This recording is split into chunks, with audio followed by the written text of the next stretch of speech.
Once upon a time, I had somebody that I cared about.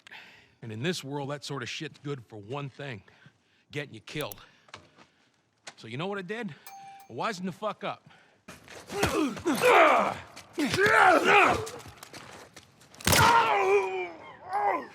Hey, let's just be cool, man. Let's just...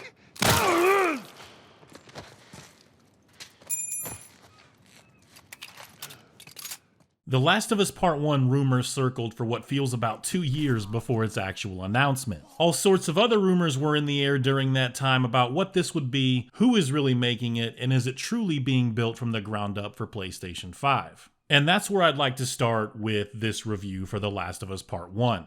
This video centers around the idea of what was done to the game, how impressed I was or wasn't, and did I feel it was worth all the money I paid for it. Visually speaking, your graphics department, this is easily one of the best looking games I've ever seen. I do think that this is still going to be a pretty good showcase for PlayStation 5 for at least 2 or 3 years, especially if you or someone you know has never played, seen the original or the remaster, which also still look really good by the way. I'll stick by what I've said before in another review. Something like the Demon's Souls remake, The Last of Us 2, Spider-Man Remastered, Red Dead Redemption 2, God of War, and of course, The Last of Us Part 1 are all excellent games to show off your PlayStation 5 to friends and family. Does it seem like this game was built from the ground up for PlayStation 5? I mean, that can mean a lot of things to a lot of people. There are a lot of ways you can approach that question. I know what it means to me, and I'd say they've mostly accomplished that here with this remake. There are some really big changes that are obvious and a good handful of little things that aren't so obvious.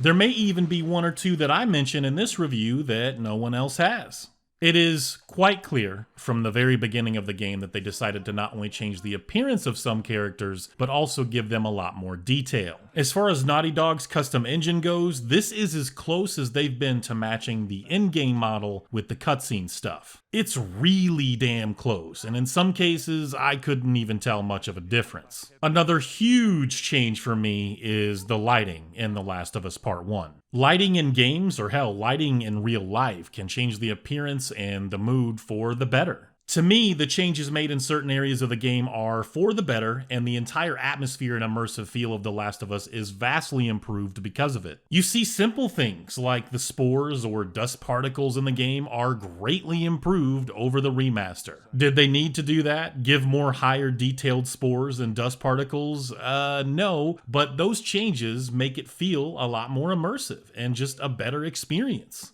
Again, it's little things like that that go a long way for me. It's absolutely a must in a game like this where you're trying to be realistic while still letting the player know it's still a video game, to have those little things going the extra mile. I appreciate that. I respect that. I want to talk a little bit about shadows because I don't think I've seen anyone else mention this. Early in the game, after you reach the first room with Ellie and Joel takes a nap, you later walk over to a window. In the remaster, those windows have some really cool water effects from the rain. The shadows on the wall, however, are a little half-assed and they don't reflect that as well, and it seems some corners were cut, but it still looks really good. In this Last of Us Part 1 remake, it's kind of the opposite. There isn't a lot of water effects on the windows themselves, but the awesome shadows that are cast from the rain outside with the lighting is very impressive and highly detailed. I wish they would have done a good combination of both in this remake, especially with all of the improvements made to the engine since stuff like Uncharted 3 and The Last of Us on PlayStation 3. This moment doesn't last long, but for atmosphere and a brief part of the story, it's one of my favorites. You also have things like hair and facial detail on most of the characters being greatly improved in the remake, but some of these changes are also the only complaints I have with the game. I don't hate the changes that they made to Joel, for example, but to me, it's also the biggest crime in this remake. I thought Joel just looked cooler in the remaster, and I prefer that design to this one. I wish maybe they just would have improved on that design. It's not that this one's bad, it still looks like a guy that you would think is Joel. It's a great design, but I prefer the original. Same for characters like Sam and Henry. I didn't really hate the new look, but I prefer the original. They still look amazing. I'm not trying to take anything from it. Tess is the opposite. I remember not liking how she looked when the trailers first released. I'm like, what in the hell is this? This is a huge disappointment. What are they doing? I was completely turned off. All things considered now, though, I think Tess in the remake makes more sense, and I actually prefer her new model compared to the old one. Adding to the immersion and the overall tone of this series, Naughty Dog also chose to include the amazing blood pools and spills from The Last of Us 2. And honestly, I think some of that stuff looks even better in this game. Part of it, I think, is because Last of Us 2 is much darker in tone and overall look and atmosphere. The Last of Us 1 always had that more clean and vibrant feel to it, so I think that helps. But when you kill an enemy in this game, you can walk over to their body and shoot them just about anywhere you want and watch the blood spill and stream out of that wound. It's very impressive stuff, and you don't really see a lot of games do this. It is so far off topic, but I would love for a Max Payne 3 remake or remaster at 4K 60 FPS that improved on little things like that. When you kill these guys in The Last of Us, it's just impressive to see that blood pool around the body. Naughty Dog may have the best kinds of those things in the entire business. The impressive detail of the gore itself is improved at nearly every turn. The brains and skull matter that drip down from walls after some of your headshots puts a smile on my face every fucking time. Sometimes you can even chip away at an enemy and find little pieces of them scattered around the body after they're dead. Again, a lot of this isn't new as they've brought it over from the second game, and I can't put my finger on why, but it just looks and feels so much better in this remake. Fire effects, yeah, and the particles that come with them, also a big improvement over the remaster. Just about any area with water in this game is pretty much wow for me. They don't have the best water in the industry, far from it, but I came away a lot more impressed than I did when I played the remaster. Small things like how the water reacts to characters moving through it compared to the remaster, or simple splash effects, that stuff can't be denied compared to the remaster.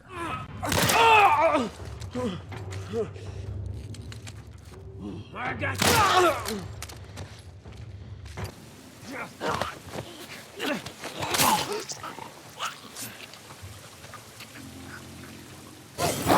Ellie, go in cover.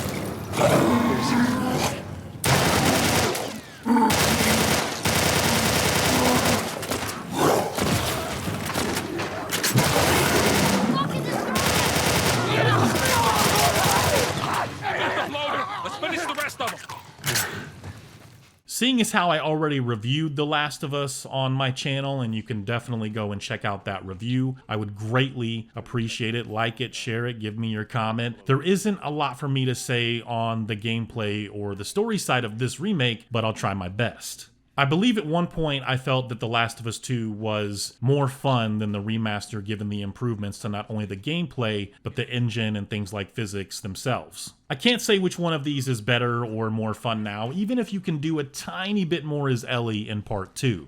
They did make Ellie a little more capable than Joel. She is younger and has a little more try-hard in her, so some of that makes sense. A lot of that same stuff can be seen here with Joel in the remake. So even if I said I felt like 2 was still a little bit more fun, it's far more close than it was with The Last of Us Remaster. There have been a lot of nice changes to things like the AI and overall movement of your character that just make this remake a lot better than the original.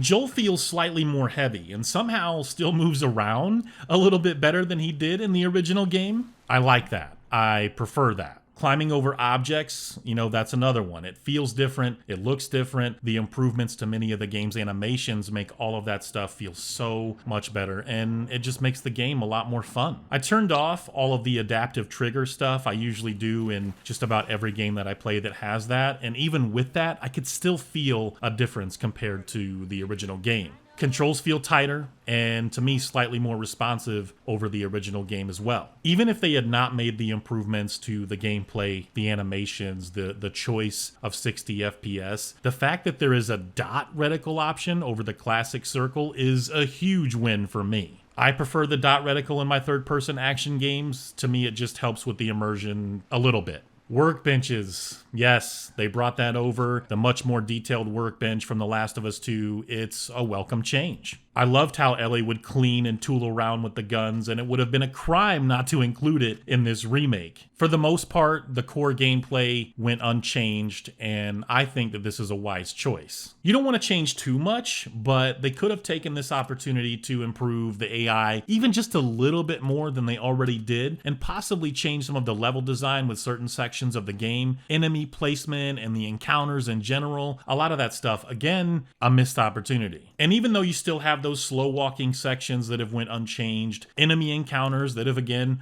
mostly went unchanged. Some of the changes that I mentioned earlier though, with the atmosphere and all the extra added attention to detail, still make for a very enjoyable experience.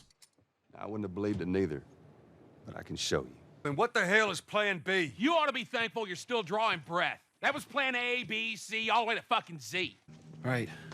Y'all ready?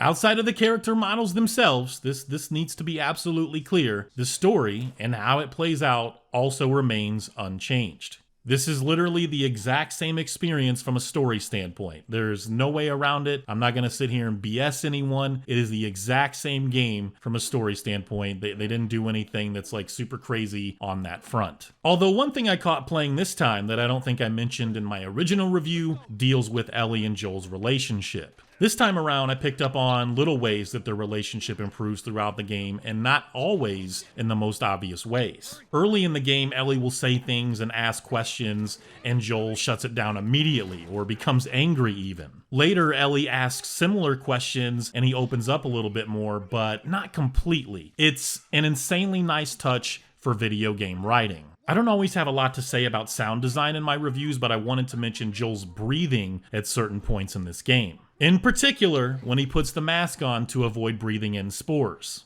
I am not 100% sure, but I don't remember the sound effects on the remaster being as good or as detailed as they are here. Well, supposedly. Hold up. Spores.